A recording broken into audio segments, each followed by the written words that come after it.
I'm going to give it one more minute and then we'll start the workshop.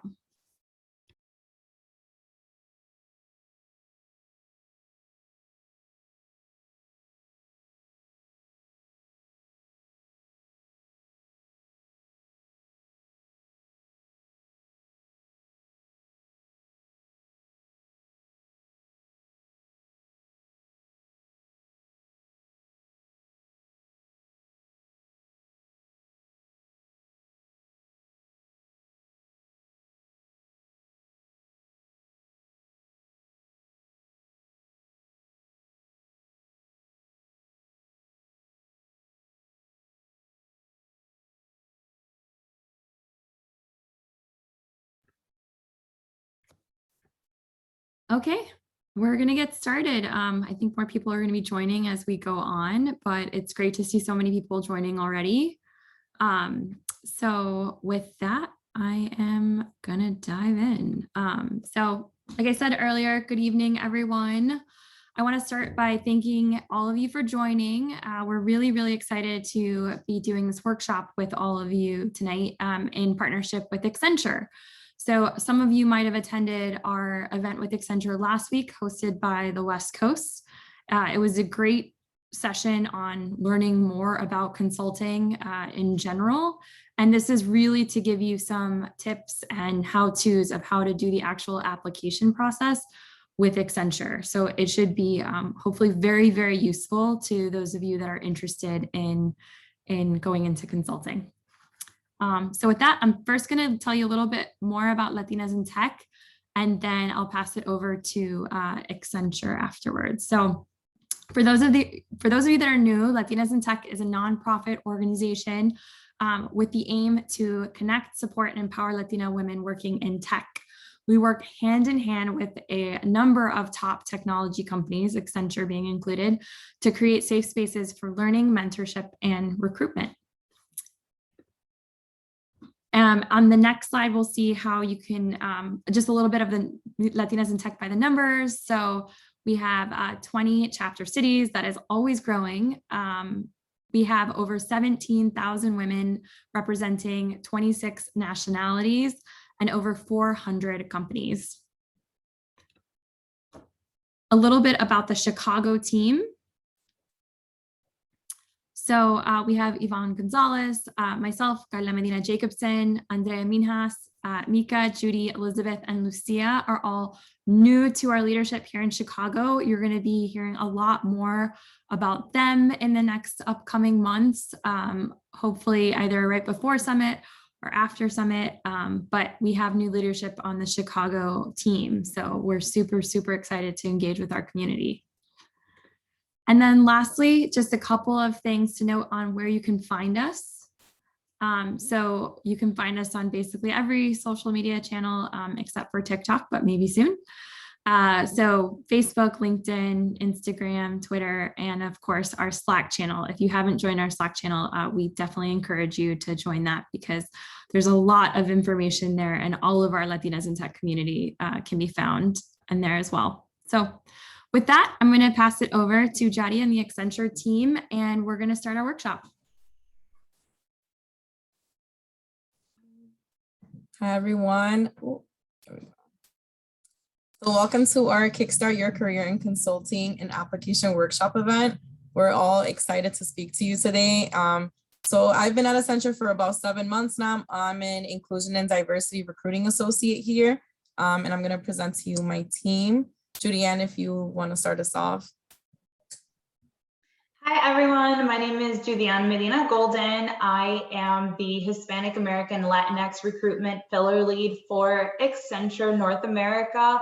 I'm super excited to be here. I'm also a member of Latinas in Tech, and I'm currently located out of Orlando, Florida. So happy to connect with you all. Amberly, if you want to continue. Hi, everyone. I'm Amberly. I'm a Senior Inclusion and Diversity Recruiter here at Accenture, and I'm with our Women's Initiatives pillar. I'm based out of our Denver, Colorado office. Yvonne.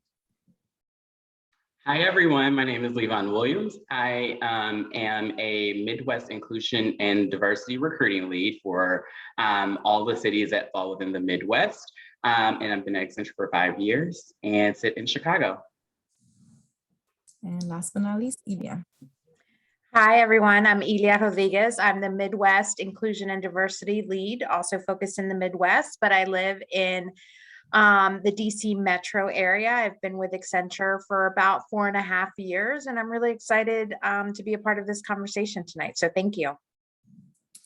Thank you. Alrighty. And with that, I will pass it along to Ilya to speak a little bit about Accenture. Great. So our purpose, my gosh, I've been at Accenture for 4.5 years, and I am not exaggerating when I say I learn something new every single day. But our purpose is to deliver on all promises of technology and human ingenuity. And that is something that our CEO, global CEO, Julie Sweet, feels very passionate about and is very strongly about. Next slide. So I'm definitely not going to go through this entire slide. We are a big company. We are a big company. We have over 674,000 people across 200 cities and cover a lot of different areas across different resources and different areas, technology obviously being the main one. Next slide. So here are some great recognitions. Again, I'm not going to go through everything, but I'm super excited about a couple of these recognitions, including Diversity Inc.'s, top 50. That's an amazing honor, as well as the Working Mothers 100 Best Companies. As a working mom, as a working Latina, I certainly appreciate the flexibility and the support that Accenture gives to all of our people, but especially working parents. Next slide. Great. So Accenture, I know that some of you here Accenture are not really sure what Accenture does. We're a consulting company. We're a technology company, but the basic 4 areas are strategy and consulting, of course, which we're going to talk a little bit about today. That includes technology advisory, applied intelligence, life sciences. We also have interactive, which is a growing service within Accenture, which includes creative media and marketing strategy. It includes growth, product and culture design, innovative experiences, technology, of course, application services, software engineering, and then operations, business process services, finance and accounting, banking and insurance, and healthcare. Just to name just a few of the things that Accenture does. There's definitely a variety of things. Next slide.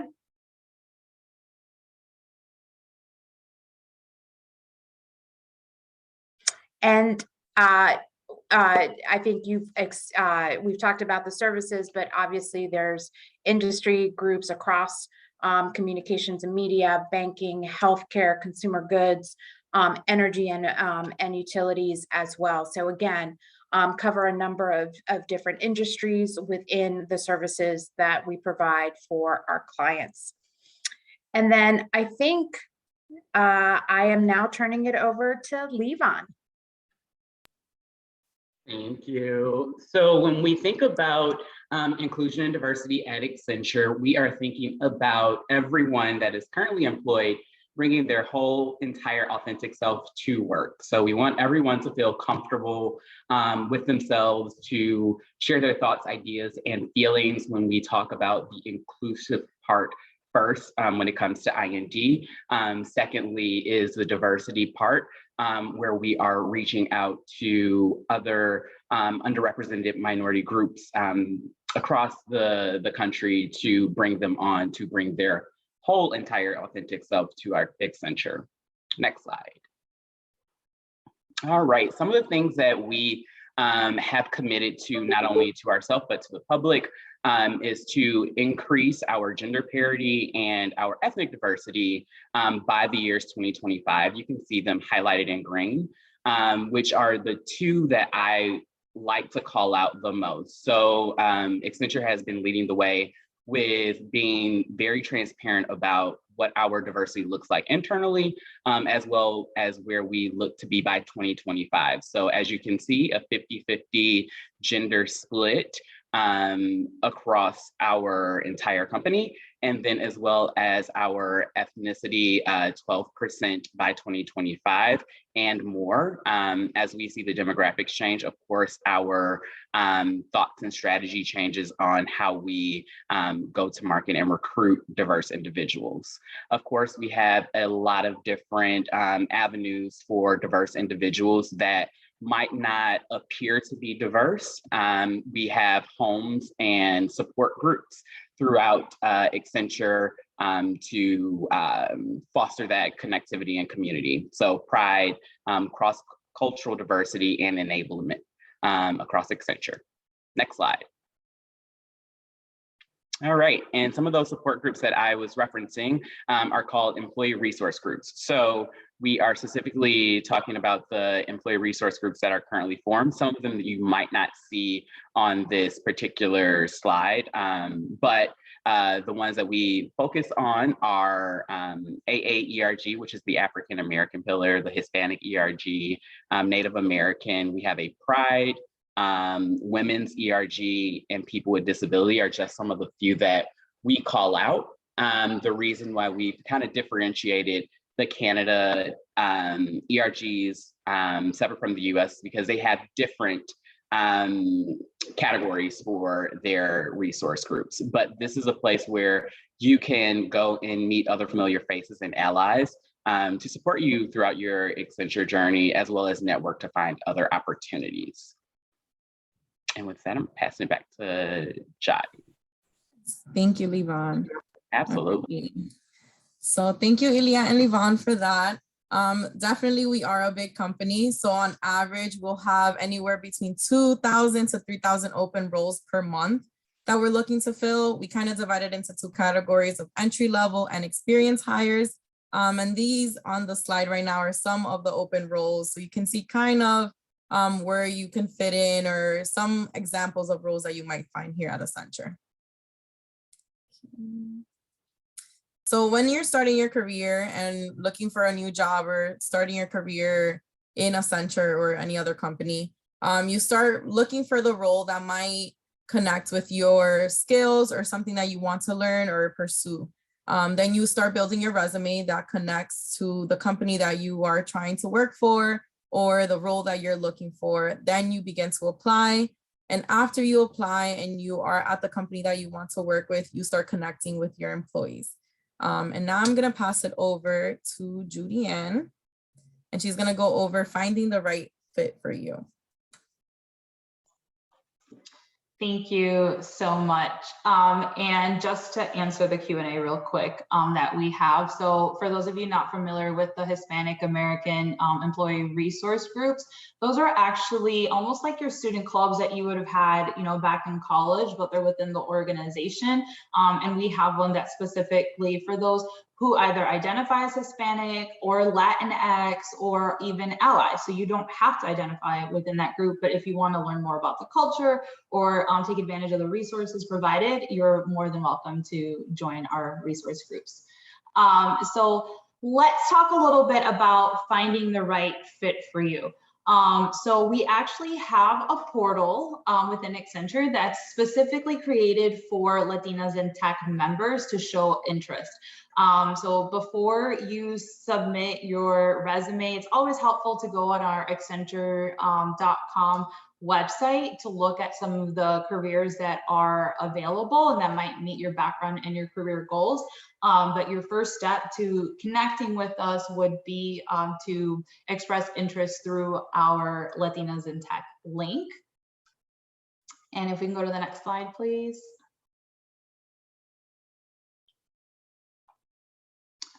So one of the things I kind of want to explain a little bit with consulting, there's different type of job titles, and even across different consulting organizations, they vary. So for Accenture purposes with career progression, if you're coming in with entry level, some of those titles include a new associate, an analyst, and a senior analyst. Then once you have about 3 or more years of experience, you fall into the consultant level. So we have our consultants and our specialists, and then moving up to associate manager. Once you've been pretty established in your career, typically 7 or more years of experience in the specific area that you plan on working with, we move on to our manager and our principals roles. So we have manager, senior manager, associate, or principal and principal directors. And then finally, for our executive level roles, we have part of our leadership team, which are directors and executives. So we have executive or managing director, a senior exec or a director, and our senior managing directors as well. Next slide. So we have the application process, and again, this is specific to roles at Accenture. The first step is to submit interest. Now this that I'm walking through right now is for our entry-level candidates. So that's for those of you who are getting ready to graduate or are still in school looking for an internship, or you may be an MBA student or a master's degree level student looking for an internship or a full-time role. And we also have our apprenticeship program that is for those who maybe have a little bit of college under their belt or just some certifications, but are not enrolled in college or planning on being enrolled in college anytime soon. There's actually an avenue through our apprenticeship program for you to be able to join the firm. So the first step is to express interest through our Latinas in Tech link, which Jadi is going to go ahead and share in the chat, and we actually are also going to share the QR code in a bit as well. And then you are going to select your interest in the Accenture analyst role.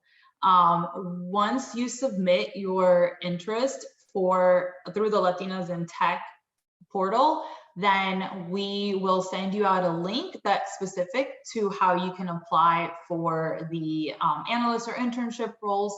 And then if you qualify, then the next step would be for us to set up a screen interview with you. The screen interview is us getting to know you, you getting to know Accenture. We want to make sure that you're able to bring your experiences to life, share with us some of the projects that you've worked on in school, some internships that you may have done in the past. And ultimately, we're just making sure that you're a right fit for us and we're a right fit for you as well. If you're invited to move forward with the interview process beyond that, you will receive an invitation to our discovery portal. So this is also known as our digital assessment. This is a really great opportunity for you to kind of get an inside feel to what the work is like here at Accenture. And so it's a simulation of what an analyst does, and it's jumping right into working with some of our client projects.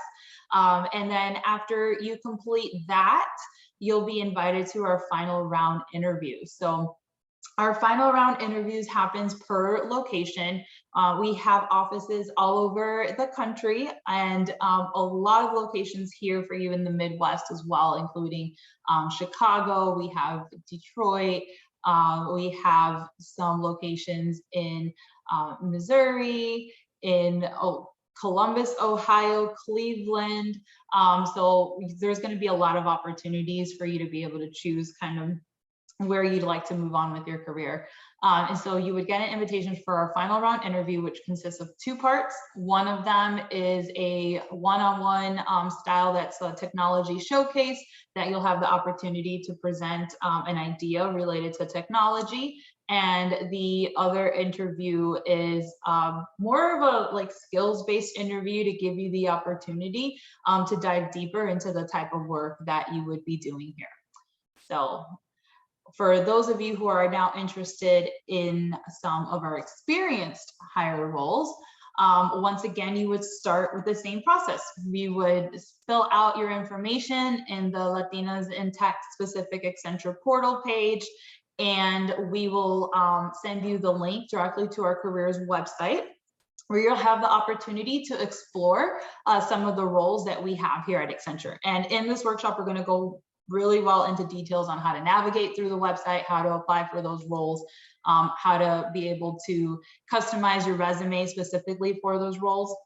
Now, once you apply, if you do qualify, then you would receive an invitation to do a screen interview, very similar to the entry-level process where it's a conversation, right? With any role, it's two ways. We want to make sure that not only are you a good fit for us, but this is an opportunity for you to get to know us better and make sure that Accenture is where you see your career growing. And lastly, depending on the roles, it varies, but typically you'll have the opportunity to speak with leaders within the specific area of Accenture that you've applied to, and that's considered like our final round interview. So you'll be able to just get a better idea of the day-to-day of the role that you are interested in. So next slide, please. All right, so here it is, what you've been waiting for, the QR code. This is the page that is specifically for our Latinas in Tech members. So you'll have the opportunity to submit your basic information, your name, the schools that you have attended, and then also upload your resume. And so what's really special about this is that our Hispanic American recruitment team is dedicated to making sure that your applications don't fall into a black hole or an abyss. We are here to make sure that if you attended this event tonight, we have a team set up, ready to go to make sure that we review the opportunities with you. And like I said, if you qualify for our roles, we will reach out and make sure that we explain to you your process in detail. So how do you search for roles at Accenture? You are going to go to accenture.com/careers, and you have the ability to just do a basic search. So we definitely recommend that you use some keywords related to the type of work that you want to be able to do, or some of the skill sets that you already have. So this is a little bit more tailored to the experienced roles. If you're entry level, we typically have you apply to either our analyst development program, which is for those who are getting ready to graduate, or our summer analyst program, which is our internship program.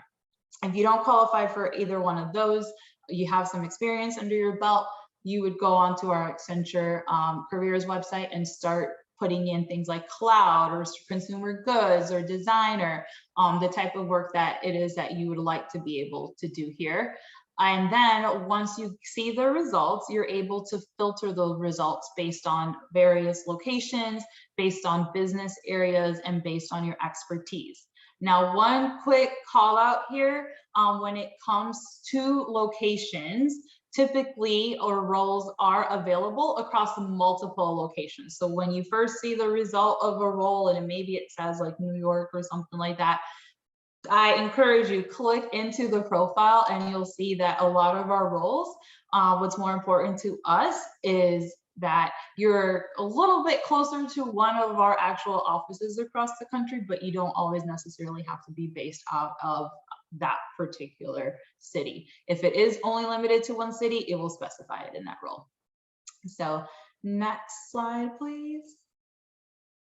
So how do you find the right fit? One of the main things is to review the basic qualifications for the role.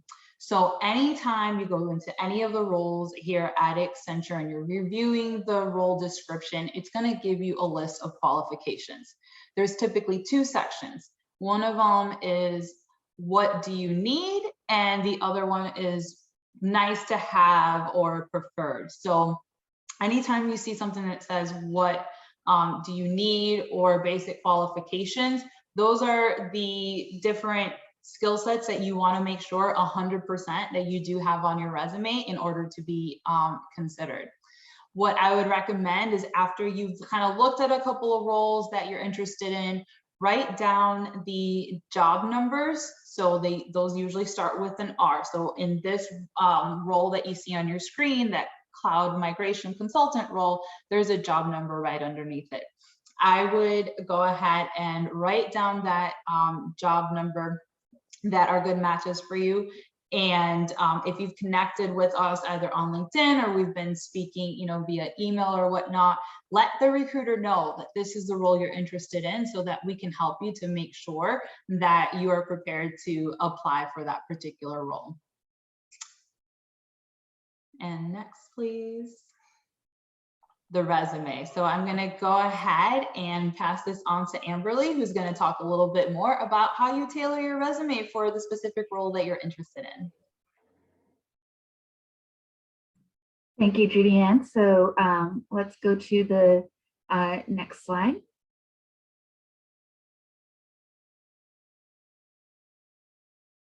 All right, so here we see two different just resume statements of one employment role. So what we're looking at are two ways to use language to show that you had some achievements and you created actionable items at your previous roles. This can be anything from being in an internship in if you're in a student organization, or if you've been an experienced hire person in the workforce for 20 plus years.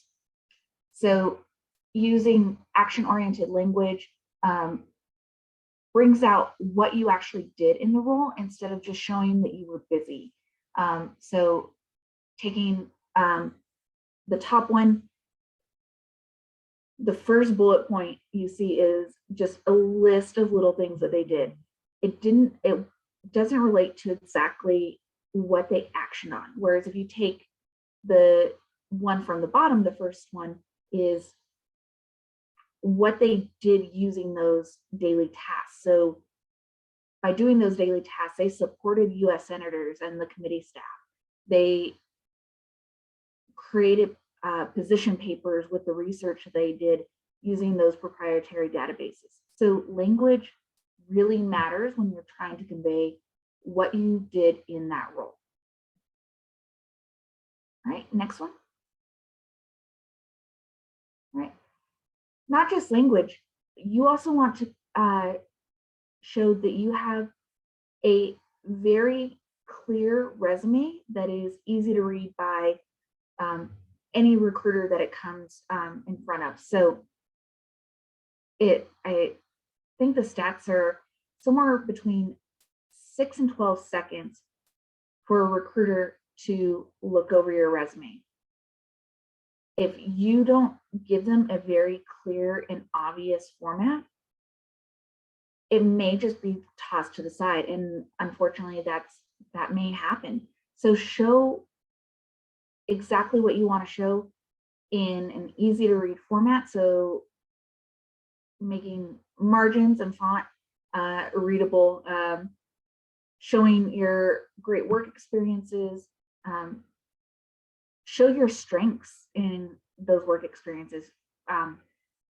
If you're only going to have 3 or 4 bullet points, put the strongest things forward under your experience. And then if you have any relevant leadership extracurricular activities, make sure it's relevant information. We don't want anything that is going to waste space and take away from anything else that you have on your resume. But if you have something that really relates to you as a person, what you want to bring forward, or you as a leadership or in a management position, those are great things to have on there. All right, next slide. All right, so the bad resume. As you can see from the difference between the two, first is going to be, I always like the objective. It's very generic, doesn't tell me anything about what you're really looking for. You could take that objective and put it almost on any entry-level candidate, and it's probably going to work. So make sure it's about you. So your work experience, this candidate doesn't really give me a lot of specifics. So add more to make it about you and not just the little things that you may have learned in school, or keeping it very general. When you're looking at work experience, it's really hard for us to know where they received this experience from. So I'm going to have to pull out things like, where did you get your experience in analysis? Was it when you were with Goldman Sachs, or with the hospital? So there's so many ways that I can interpret this. So make sure that you're listing where you're getting this experience. And then on the entry level side, or even if your resume is a little bit shorter, keep it to professional level things. So usually like high school internships, things like that, you're probably not going to want to put those on there. All right, next one. All right. This one is the content actually isn't going to be terrible, but it's really bad formatting and it is really hard to read. There's no bullet points. So again, if I have 6 to 12 seconds to look through your resume, it's going to be hard for me to figure out what you're actually trying to tell me. Very long-winded descriptions. So there's, you may have had a job or something where they gave you your job description. Do not copy and paste that. I've seen it happen. Make sure you're putting what you did in that role, not just the overall job description.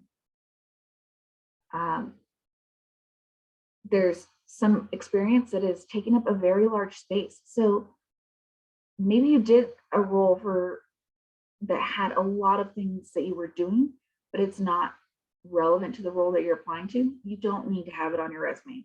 Perfectly fine. And then experience does not match the resume length. Means if you're someone who is entry level to probably about 10 years experience, you should be able to fit everything on one page. Golden rule is about a page per 10 years, give or take. So if you can keep to that, it'll make it easier for the recruiter to review your resume. All right, next. All right, so we are going to apply a resume to a job description. So when we're looking at resumes, first thing we want to see is, do you meet the basic qualifications? So show me how you meet those basic qualifications easily. So you can see with this resume, I can see they have at least 3 years of Six Sigma or Lean expert experience with their first role. Easily to see that. Bachelor's degree, I can see that they not only have a bachelor's degree, they also have that master's degree in the 4 areas that we're looking for. And then we're going to go into, after the base qualifications, we're going to start looking at those preferred skills. Do you have that little bit extra that is going to put you above another candidate? This person does. So they have that basic level of Minitab or SPSS. They have the proficiency in the types of applications that we need. And they make sure to go through this, and I can find it very easily within 1 page of their resume. The other thing I point out is, and we're going to talk about this in the next slide, is look at the information that they put at the top. Clear phone number, clear way to get a hold of them by email, making sure that their address is there and that they have a full name that I can look at. So, all right, next one. All right, so when you're building your resume, let's start with the basics. Contact information. You are going to want to have full name, phone number, email address, and then if you have a LinkedIn, make sure your LinkedIn is on there. If you have a website where you maybe have showcased some of your work, you can put that in there as well.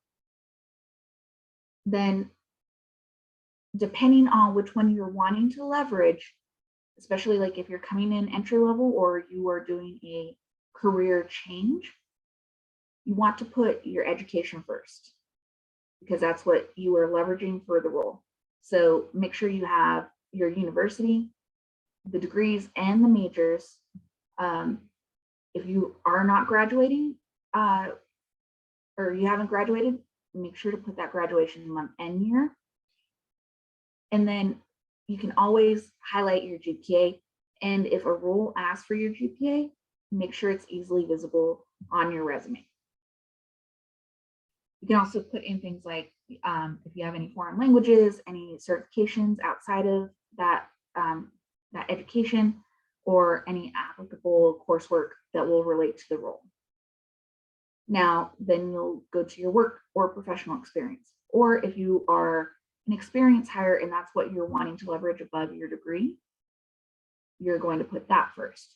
So make sure it is in reverse chronological order. So starting with the role that you were last in and going backward. Make sure you put what position you actually did in that work experience. Dates of employment, that's going to be big, especially when we're looking at something like the experience level. So if I need to see 3 years experience and I only see 2, I may get rid of your resume, not knowing that you actually do have that 3 years experience.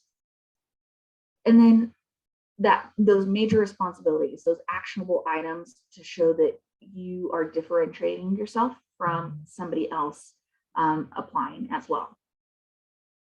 Lastly is when you are going to put all your activities, organizations, affiliations. So listing any, especially if you've held any leadership positions in those organizations, you want to list them. Dates of involvement, if you received any awards or recognitions, either within those roles or with any of your affiliations, that is going to be towards the bottom, but highlight the ones that are going to speak to you and your experience. All right, next.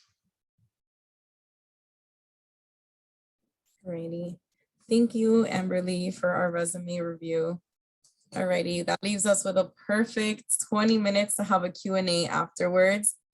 So some actionable items, please scan the QR code. Judy-Ann will ping the link to express your interest of the Beamery link on the chat. Feel free to reach out to us. We'll ping our LinkedIns in the chat. Feel free to follow and connect with us.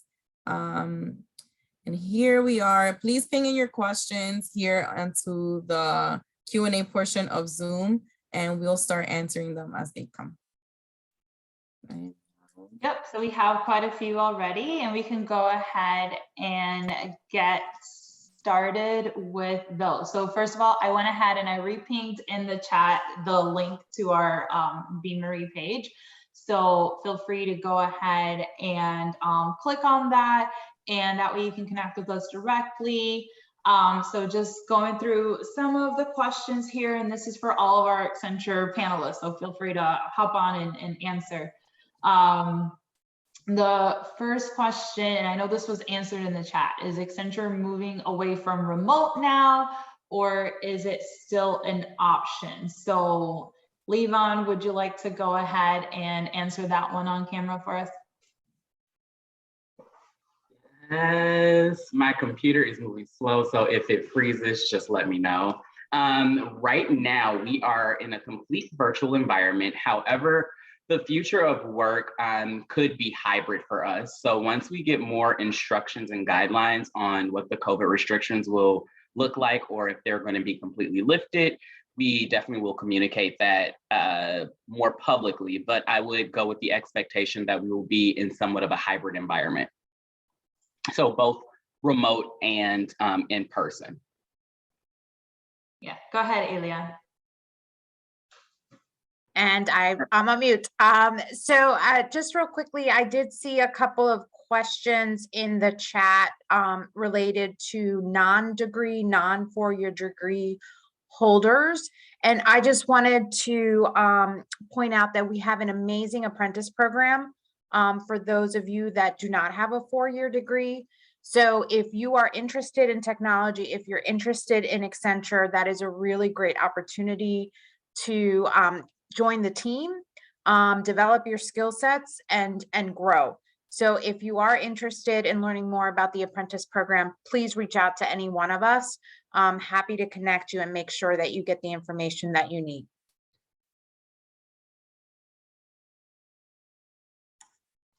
Thank you for that. And I am going to go ahead and put the link to the apprentice program in the chat in case anybody wants to look up and get more information about the apprenticeship. And remember, the best way to be seen is to make sure that you fill out your information on our lit page. And then you can also apply to the apprentice program directly. But if you fill out the lit page first, then it'll let us know that that's what you're interested in. And then we can go ahead and connect you with the right recruiters within Accenture. So thank you for that, Ilya. I want to go back real quick to the question about our remote work. So Accenture just recently reopened a lot of our offices across the United States. And what I mean by reopen is that we have the opportunity as employees to work from the office if we would like. And so our conversations about what will this future of work look like has really been centered around the fact that we've realized that working from home, a lot of people are doing really well working from home, and we don't want to take that away from them. So what we mean by a hybrid environment is that, yes, there may be meetings that are important for you to be able to attend in person because there's something that you need to work on with your team. And in the world of consulting, there's going to be times where your client is going to want you to be there with them face to face to have that human interaction. But our kind of rule of thumb right now is, hey, if we ask you to come in and do something in person, you're going to get something out of, like, of value out of it, right?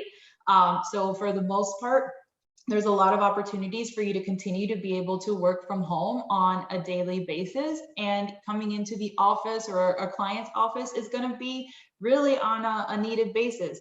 On the flip side, there's a lot of people who are like, I am so over working from home. I want to be able to work in the office. I miss the social aspect and just being around other human beings that are not my children or my family members or whatnot.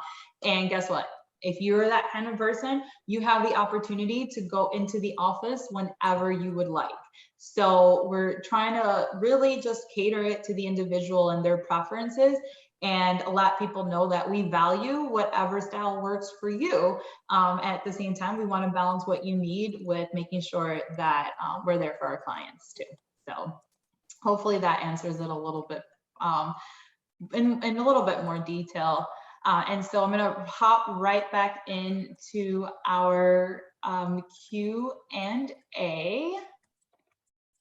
And so next question is, thanks for the valuable information that you gave us. I applied for a role within Accenture and was not called for an interview. How can I increase the probability to be considered for next opportunities? I'm an electrical engineer with a PhD in electrical engineering with a focus on solar energy. So Levon, do you want to answer that one?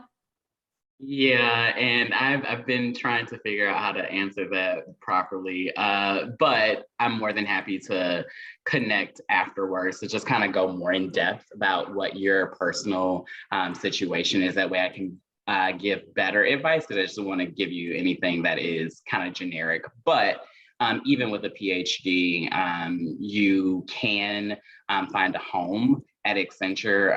I used to work on our MBA team, and our model was choose your own adventure. And I still think that that applies across the board when it comes to individuals with non-traditional consulting degrees. That is a part of our inclusivity and diversity motto. So yeah, feel free to connect with me so that we can have that discussion. Great, thank you so much. And I have a question here for Amberly. Amberly, what are your thoughts about having a professional summary in your resume? I think it's great, and it lends itself to going back to the listing and making sure that your qualifications are at front and center. I think having a summary and tailoring it to the job that you're looking for is a really great way to highlight the things that we need to see, and letting us kind of dig into the meat and potatoes of your resume later on. But I'm all for summaries and like short statements at the top of your resume. Awesome. And for all of you, just a fun fact. So Accenture doesn't actually use any of the systems to weed out resumes when people apply to roles. We actually have the recruiters for those roles go through each and every candidate one by one. So when you add your executive summary to your resume, that's giving us, the recruiter, the opportunity to quickly identify, like, hey, does this person have all of those basic qualifications? Is this someone we want to go ahead and have a conversation with? So make it easier for the recruiters. Highlight it, bold it up, right? Make sure that you're hitting those basic qualifications and any preferred qualifications that you may have, because that's really going to increase your opportunity of being considered for the role. And can I just say one thing on that? And I don't want to make a generalization, but sometimes as women or as Latinas, we read a job description and we're like, oh gosh, I don't have that. I don't have that. I don't have that. Don't do that. Think about your experience. Think about how your experience equates to some of those elements that are needed, and or maybe just preferred, but don't not apply just because maybe you have 70%, but not 100%. Please think about those experience, think about the qualifications that they're asking for, and just apply. And definitely, as Judy Ann was saying, fill out the lit section so we know and have a sense of what you're applying for and what you're thinking, so we can be helpful along the way. But please don't sell yourselves short.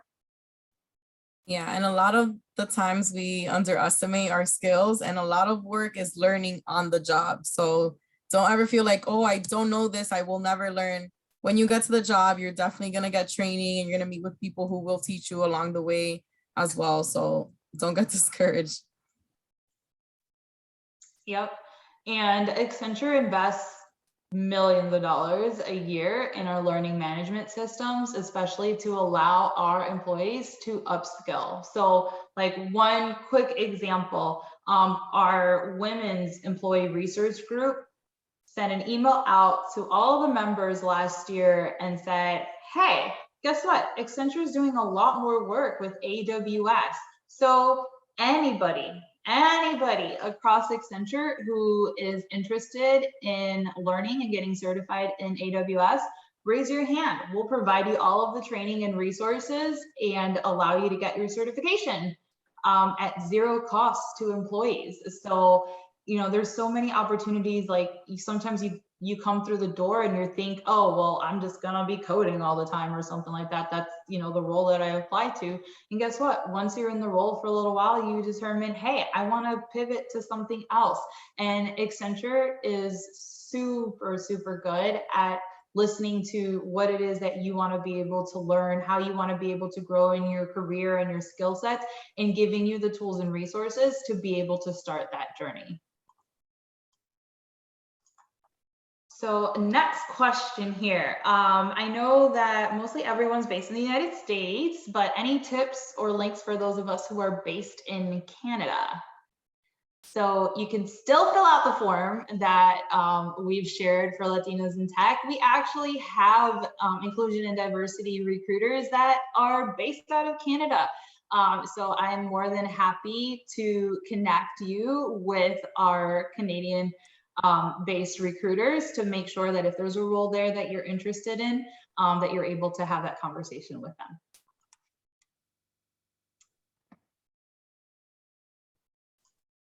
All right, next question. Are they all full-time positions, or does Accenture hire experienced consultants for specific projects? So yeah, Amberly? So for, it depends on where you apply within Accenture. So we have a few different areas. Most of our roles that are going to be on our site are going to be full-time. That even if you work on one project, then you go on to the next project, you're a full-time employee. We also have Accenture Flex. Accenture Flex is more of that based off of the length of a project, and it's called Flex for a reason. You may want to be on a project for a short amount of time and then move on somewhere else. So you can look at Accenture Flex. And then we also do have our contracting space, but when you are looking at roles, they will be very specific on what they are. So just if it says Flex or contractor, that's going to be more on that contract basis or project basis. Everything else is going to be full-time. Thank you so much for that. And so, right, being a woman here, a lot of times we want to be able to work part-time if we have left or stepped away because of like maternity leave, for example, or child bonding. And Accenture is very flexible with moms in transitioning back to the role that you were in prior to going on leave. So they'll work with you. And something that's really, really awesome is that Accenture offers 2 months of maternity leave, another 2 months of parental leave, and you're actually getting paid at 100% of your salary during that time. This is US based, I'm talking about the US. And during that time, you're also still accruing your PTO, your paid time off. So guess what? After those 4 months that you've tagged on back to back, you can add your PTO on top of it as well. And that's one of the things that as a woman or someone who identifies as a woman thinks about, or even just a parent thinks about, is what are those benefits like long-term that an organization is going to offer? Because I'll tell you, I wasn't at Accenture when I had my children, and unfortunately I only had 6 weeks with my firstborn, 8 weeks with my second, only because I happened to have a C-section in the second time around, and it was nowhere near 100% of my pay during that time. So for me, that was something that was really important, is hey, now that I'm a mother, what are the benefits for me to be able to really spend that important time that I need with my children? And so moving on to the next question. When reviewing jobs on the website, should we strategize jobs that have been posted more recently?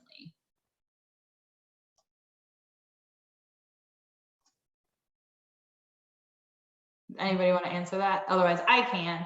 Go ahead, Levon.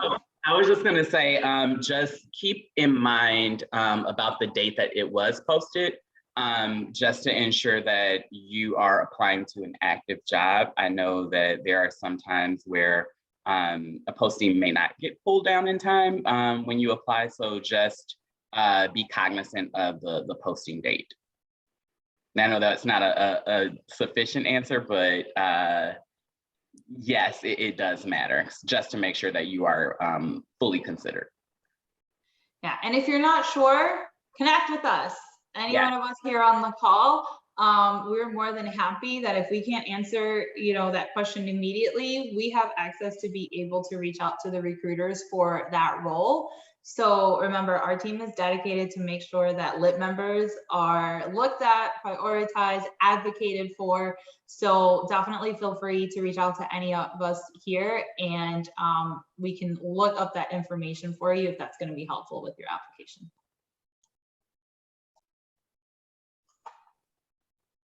So next questions, how do referrals work for Accenture? Does the referrer need to fill something in before the candidate or otherwise?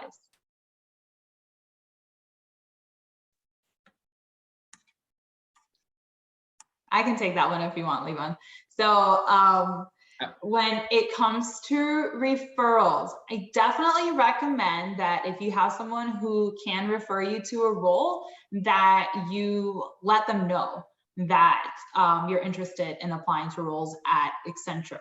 So what they will do is they'll submit your information, and if you have a specific role that you have in mind, you can give them that requisition number, that job number we discussed earlier, and with that job number, they're able to go ahead and refer you directly to that role. Before they refer you, I would say, think about everything we talked about. Does your resume meet those basic qualifications and hit some of those preferred qualifications? Have you tailored your resume to make you stand out for that particular role? That way it'll make your process a lot more smoothly. And again, reach out to us if you have specific questions about a role, but go ahead, let that person refer you. When that person refers you, make sure you keep checking your emails and checking your spam. Because the way the referral process works right now is that that person's going to refer you to that role in the system, and the referral team is going to send you an email to that email that you provided the referrer, telling you, hey, congratulations, so-and-so referred you to this role. If you're interested, please go ahead and apply, and it's going to have the link to that role. So once you receive that email, go ahead and apply to that role. And then that way the recruiter for that position could go ahead and review your profile for qualifications. Once somebody refers you to the role, and if you've gone ahead and applied for it, that person will show up in our side as your referrer for at least 6 to 12 months. So you know. After that, if there's any other roles that you want to go ahead and apply to, you don't have to have them keep referring you as long as you apply to that initial role. You can go ahead and apply to any additional roles that you're interested on your own, and it will still show that person as your referrer.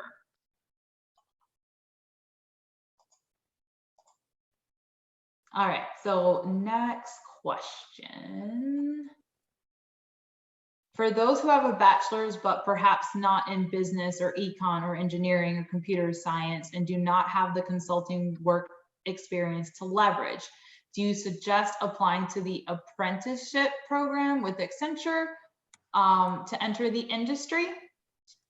I would check out the different internship opportunities like Skills to Succeed and other opportunities and programs. The apprentice program is really for non-four-year degree holders, but the Skills to Succeed program can be helpful in helping to provide those opportunities. And I've met young folks that come in that have experience with cosmetology, who decided, you know what, I'm done. I want technology, and they've gone through the Skills to Succeed program and had some opportunities. So that's definitely a great opportunity. And I put the link to the Skills to Succeed Academy in there, but obviously defer to Amberly and others if there are other programs, but I'm just more familiar with Skills to Succeed. Yeah. And if you do already have a bachelor's degree, you can apply to our development program. So we have the technology development program. So that's if you're looking to work more on the, a little bit more on the technical side with either like platform implementation, different technology implementations. And we also have our consultant development program. That one is really for any major, I mean, literally any major that you may have. If this is kind of like a complete career, transition, and you don't have industry or consulting experience in what you're interested in, then the consultant development program may be a good choice. And then for the people interested in doing like user experience, looking to maybe do media, marketing, communications, we also have the interactive development program that you can apply to. The nice thing is right now, the application is the same for any of the entry-level programs, and we help kind of match you to the specific development program that may be a good fit for you. But again, more than welcome to reach out to us individually and explain your situation, and we can kind of help point you in the right direction as well. A quick call out for the entry level, or those interested in entry level. Right now, Accenture does still have quite a bit of roles that we're looking to fill specifically in the Midwest for entry level. So that's for anyone who has graduated or is graduating between now and September. And for those that are graduating next year or looking to do the summer internships for next summer, we will start posting the applications for those roles around late August to early September. So still express your interest in Accenture now. Stay in touch with us so that as soon as those roles become available, you'll get communications on it. But just be aware that for roles across all of the country and not just the Midwest in the different development programs, we're going to have more opportunities available come the fall. And just to add that onto what Judy Ann just mentioned, be sure when you're applying to the entry-level programs, I would highly recommend you kind of narrow down your location preferences to your top 3, because that will help us put you in touch with the right person and ensure that we have the spots for you. And then secondly, I wanted to ensure that we just emphasize the technology development program, which is where we have the most need. So if you want to focus in technology and you have those skills, or know anyone that you would like to recommend to that, direct them to our website. Awesome, thank you. And I want to get through some of the questions. So we had a follow-up. We explained a little bit about the flex employees. So those flex employees are specifically if you're not looking to have a full-time position with Accenture. So might be a little confusing, right? Because with consulting, it is a lot of project-based work. But when you are a full-time consultant with Accenture, or an analyst or a senior analyst or a specialist, you're doing project-based work, but you're always an employee of Accenture the entire time. Flex is for those that want to work kind of part-time, or just want to work on one project and maybe not do another project, or at least be open to working for other companies in the meantime. But when you're applying to most of the roles on our Accenture careers website that don't say flex, then for the most part, they are full-time. And so the way the consulting role works here at Accenture is you'll actually create an internal resume of your skill sets and everything that you've kind of brought to the table in the past roles that you've done outside of Accenture. And as you go and work on a project, then you're adding to your experience and your skill sets to that internal resume. When your project is getting ready to wrap up, and that you're going to become available, typically you would go what we call on the bench, which means it's that transition period between the job that you're working on and your next job. There are many cases where you're never even on the bench because you've already have another project kind of lined up. Whether you're on the bench or you're actively on a project, you're still getting paid your full-time salary. So nothing changes as far as like your actual classification as an employee here at Accenture. Sometimes, you know, there's opportunities for you to actually want to be on the bench for a little bit, because it's going to give you the opportunities if you want to be able to like learn a completely new skill set or a new technology or like data science or cloud or something like that. You can focus a lot of your attention on that. And then that way for the next project, you are available to maybe do something in what you've just upskilled yourself in during the bench time. So just wanted to clarify, in most cases, you will be a full-time permanent employee. You'll have the opportunity to do, you know, jump from project to project. Some projects last a couple weeks, some may last a couple months, some may last a year. Those are a little bit more rare, or sometimes you really like the project you're on and there's another phase of that project that you want to be able to stay on. You have the opportunity to do that as well. So next question here is, I'm in the process with Accenture. Can I use the link later if I find another role that I'm interested later, just in case? I would recommend still fill out your information on the Latinas Intact to show us that you are a member of LIT. And if you are in process with an Accenture role, reach out to us anyways, because if we can let the people who are working with you know that you are a member of LIT or connected with us through LIT, definitely like anything we can do on our end to help advocate for you, we are happy to do so. So feel free to reach out to any of us on LinkedIn as well. I'm going to ask my team, start putting in your LinkedIn profiles in the chat if you haven't already, so that our LIT members know how to contact us directly. And so, you know, we have just over 5 minutes remaining. So I'm trying to get through as many questions as I can. If we don't get to your question today during our session, do not worry. You can definitely reach out to any of us and ask those questions directly to us as well. So I have a question about Skills to Succeed. Is that the same as the partnership with Harold Washington College? So through Skills to Succeed, we work with a number of nonprofits. I believe that is one of those nonprofits, but it's larger than just one. But I believe they are associated with our Skills to Succeed program. Thank you. And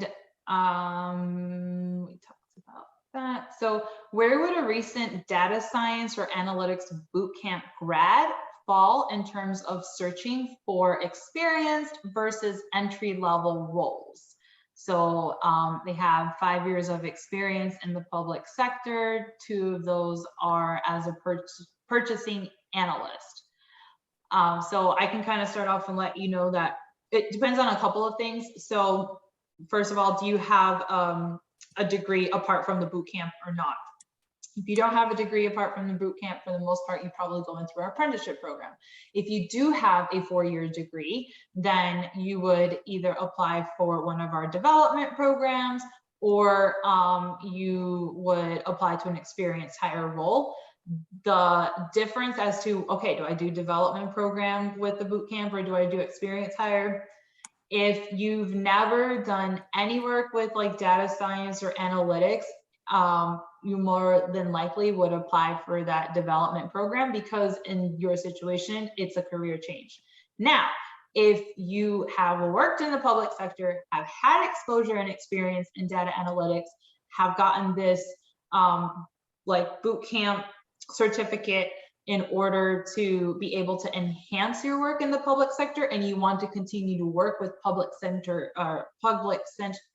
clients, then I would encourage you to look to see if we have more experienced roles that are directly related to public sector, because in that case, you do have that public sector experience, and then now you've added kind of that analytics piece. And again, like in every situation, if you're not sure, ask us directly with your specific situation, and we're more than happy to be able to connect with you and kind of guide you to speaking with the right people at Accenture. So asking for a friend, would the apprenticeship program still be the most relevant if a candidate has an associate's degree? General Assembly Data Analytics Certificate, and currently does data analytics as part of their role. So in most cases, the individual jobs that you see on our careers site will specify if they need to have that bachelor's degree. If most of the roles they're looking at does say that they need to have a bachelor's degree, I would highly encourage for them to apply to the apprenticeship program as their kind of journey and avenue to be able to get into Accenture. And to add to that, all of the basic requirements for each job posting is typically at the bottom of the job description. So you can look at our jobs or any job that you're interested in and scroll to the bottom to see what the minimum requirements are, the basic requirements. And you have, sorry, Judy Ann, I saw one question that I could just quickly answer. If I'm not mistaken, you can apply to up to 3 roles, but you can only be in process for 1 role at a time. So if you're applying to the development program and you see another role, you can apply to that. However, you will be asked to select which process you would want to go through should you be selected to move forward in both. So just keep that in mind. And the ask for the links for the development program, I'll go ahead and put it in the chat, but it's simply accenture.com/entry careers. And it'll give you more information about those entry-level programs. As always, I will continue to encourage you, let us know that you're a LIT member so that our team could have you on our radar. You're more than welcome to apply to those programs directly, but make sure you also fill out the LIT form so that your application doesn't go into a black hole. So again, you know, we're trying to do as much of a white glove catering here for LIT members. So let us know that you're a LIT member, but feel free to look at those job opportunities as well. And then with that being said, we have 2 minutes left. So I want to kind of pass it back on to the panel to do some closing remarks here. If each of you could just give us, you know, one piece of advice that you want to go ahead and share with our LIT members, starting with Levon. Wow, right on the spot there. Way to put him on the spot. You're on my big screen, so I'm like, well. I would say that when you're applying to Accenture, if you're selected, know yourself in order to sell yourself. If there's anything special about you, find a way to weave it into your story. Those are the things that we remember about individuals, even some things on your resume. If I can give any advice, it would be that. Thanks. Elia, would you like to go next? Yeah, I mean, I wholeheartedly agree with that. Don't be afraid to sell yourself. It's not bragging if it's fact. And I think that sometimes women tend to not brag about their accomplishments and how they are remarkable. Just remember, you are all remarkable, and you are your best advocate. So don't be afraid of that and don't be shy. Thank you. Amberly, would you like to go next? Sure. I would say, don't be afraid to ask for help. You are in these organizations that are here to help you in finding those roles and networking with other people. Use those opportunities. I know that so many misconnections can happen, but if you really reach out to the people that are around you, use their experience and let them help you find that role in that career that you want. Thank you. Dottie? Yeah, I would just attach myself to the last statement. Don't be afraid to reach out to a recruiter and let them know, hey, these are the things that I aspire to do. This is what the next step in my career I want it to look like. And 9 times out of 10, a recruiter will respond or lead you in the right direction or ask someone else. So it doesn't matter what company you're recruiting for, definitely reach out to a recruiter because they are looking for amazing talent. Amazing Latinas in tech is what they're looking for. So definitely reach out and sell yourself and make sure that you highlight all the skills that you have. And so my piece of advice is if you're not happy in the role that you're at right now, then it's okay to be able to move on to that next role. It's okay to be scared in the process, but it's totally fine to do a career change. Most people change their careers every few years. I know that probably mom and dad said, hey, you spend so much money on this degree, why aren't you using it? Well, guess what? At the end of the day, it doesn't really matter what your degree is, really. It's what skill sets have you developed? What is it that you really want to do? What's going to make you happy? Whether it's, you know, finding more work-life balance or being able to spend more time with your family, or if it's being able to work on a new technology, don't hold yourself back. Just jump for it, go for it. If you're not sure what to do or how to go about it, reach out to any of us. We are more than happy to talk that through. We've all experienced career changes here, and I can tell you from personal experience, changing careers was absolutely the best thing that I could have ever done, because I'm finally doing something that I'm really passionate about and that I'm having fun doing. So don't hold yourself back. Do it. And my favorite quote ever is, if your dreams don't scare you, they're not big enough. So dream big. And we will be talking to you soon. Looking forward to connecting with all of you. Thank you so much for joining us. Make sure to follow Lit on social media. This recording will be on the Lit YouTube page later on as well. So feel free to come back and rewatch. But I hope everyone has a wonderful rest of their evening. Thank you so much for joining us, and we will be talking to you soon. Yes, thank you, everyone. Take care, everyone. Bye.